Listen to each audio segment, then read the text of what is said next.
ഇതാണ് ബാംഗ്ലൂരിലെ ചിക്പേട്ട് മാർക്കറ്റ് കേട്ടോ. മാർക്കറ്റിനെ കുറിച്ച് എന്തെങ്കിലും അറിയേണ്ടവർ മെസ്സേജ് അയച്ചാൽ മതി.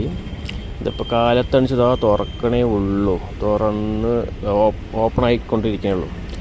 ഞാൻ ഇതാ ഇപ്പോൾ എത്തി പർച്ചേസിന് വേണ്ടി ഇറങ്ങിയത്. അപ്പോൾ ഒന്നും വലുതായി തുറന്നിട്ടില്ല. ഡെമ്മിൻ്റെയൊക്കെ മേടിക്കുന്നത് അതിൻ്റെ മേൽഭാഗത്ത് പോകണം. പക്ഷെ ഇവിടെ ഒരു കടയില്ല കേട്ടോ, ഇഷ്ടത്തിന് കടയാണ്, എല്ലാം ഉണ്ടോ. നമ്മൾ ഈ മാർക്കറ്റ് ശരിക്കും കയറി ഇറങ്ങണം പറഞ്ഞു കഴിഞ്ഞാൽ ഒരു 2-3 ദിവസം വേണം.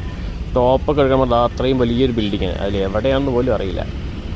ഇതൊക്കെ ഐറ്റംസ് ബണ്ടിലൊക്കെ മറ്റേ വന്ന് ഇറങ്ങിയതാണ്. ഇനി അതൊക്കെ പൊട്ടിച്ച് കടയിൽ കയറ്റണം. ഒരു ഉച്ചയൊക്കെ ആയി കഴിഞ്ഞ് കഴിഞ്ഞാൽ ഫുള്ള് തിരക്കായിരിക്കും. ഇതിപ്പോൾ കാലത്തണിച്ച് ഒന്നും വന്നിട്ടില്ല. കടകൾക്ക് സ്റ്റോക്ക് വരുന്നത് ആ ബണ്ടിലൊക്കെ കടയ്ക്ക് വരുന്ന സ്റ്റോക്കുകളാണ്. അത് കഴിഞ്ഞ് നമ്മൾ പർച്ചേസ് ചെയ്തൊരു ഉച്ചയൊക്കെ ആകുമ്പോഴേക്ക് നമ്മുടെ നാട്ടിലേക്കുള്ള മറ്റേ പർച്ചേസൊക്കെ ഇഷ്ടംപോലെ ബണ്ടിലുകളായി നാട്ടിലേക്ക് വരുന്നത്. കുറേ ഇപ്പോൾ പോകുമ്പോൾ ഈ അമ്പലം കാണും, പക്ഷെ നമ്മൾ ഉള്ളിൽ കയറി നോക്കിയില്ല. ഒരു ദിവസം കയറണം എന്നുണ്ട്. ഉള്ളിൽ സെറ്റപ്പാണ്. ഇനിയിപ്പോൾ നമ്മുടെ പർച്ചേസ് ഇപ്പോൾ തുടങ്ങും. കടകളൊക്കെ തുറന്ന് തുടങ്ങിയിട്ടുണ്ട്. ഷർട്ടിൻ്റെ ഒക്കെ തുറന്നിട്ടുണ്ട്. ഇപ്പോൾ അവിടെ നിന്ന് ഒരു സൈഡും തുടങ്ങണം. അതുപോലെ ഈ ഒരു ചെറിയ ചെറിയ സന്ത് ഗ്യാപ്പുകളുണ്ടാകും, അതിലൊക്കെ ഫുള്ള്. അപ്പോൾ വീഡിയോ ഇത്രയേ ഉള്ളൂ. മാർക്കറ്റിനെ കുറിച്ച് എന്തെങ്കിലും അറിയണമെങ്കിൽ മെസ്സേജ് അയക്കാം.